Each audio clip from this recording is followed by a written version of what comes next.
Steve, we are off to a session. The plan is made. How do you manage time? Well, do you know, when I was starting out as a facilitator, I'd always have like an eye on the clock. And so I'd have my phone and I'd be watching just to check what the time was all the time on my phone. You're smiling. Why are you smiling, Sven? Yeah, it's well known. So every 2 minutes I would go like this, and it's not very polite, is it? Yeah, it looks like you're looking at your phone. It sets a tone that everyone else will start looking at their phone. So what's the answer? Well, part of that is I got back to a regular wristband clock.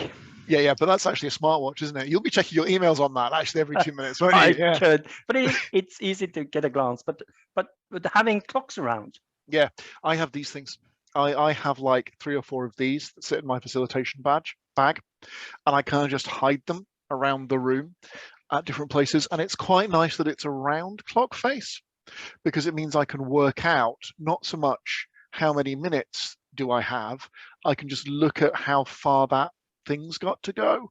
So it helps me intuitively plan through the time, just having 3 or 4 of those hidden around the room in eyesight. There's one there, there's one there, there's actually one up there as well. So if I'm looking around in my office space, I can get a view of that. You know, the worst case, you enter the room where you're going to be, and then you start a session, then you start looking around, there's no clocks.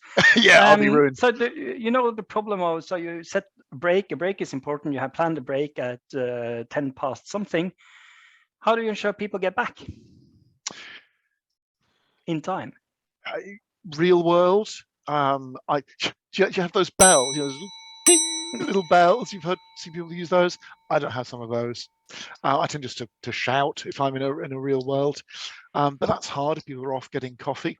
So I'm just setting the scene. Something that I've done virtually, but would probably work equally well in the real world, is to share a timer on the screen. Yes. You know, just screen share, full screen. If you just go into a web browser and type time 5 minutes, normally a timer just starts, and then you can full screen that, and then everyone can see where it is. I do that, the clock counting down, especially online, never had any problem. People know exactly when to turn up again. Yeah. I'm kind of structured, so I often print out my schedule.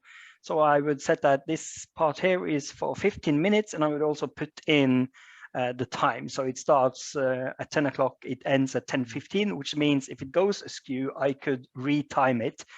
And know it because I'm aiming for that end. And there's software you can get. I think Session Lab helps you do that online. If you want to, you can do that automatically, or you can build it in a spreadsheet. And the process of building it's actually quite helpful.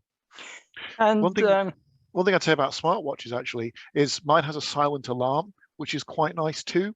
If there's something that's a really important hard stop end. So I've used it, for example, on Remembrance Day. When we take a 2-minute pause, my watch vibrates. No one can hear it, but it means I really know I've got a hard point that I've got to stop for. That's a good tip. And according to my schedule, that's all we have time for today.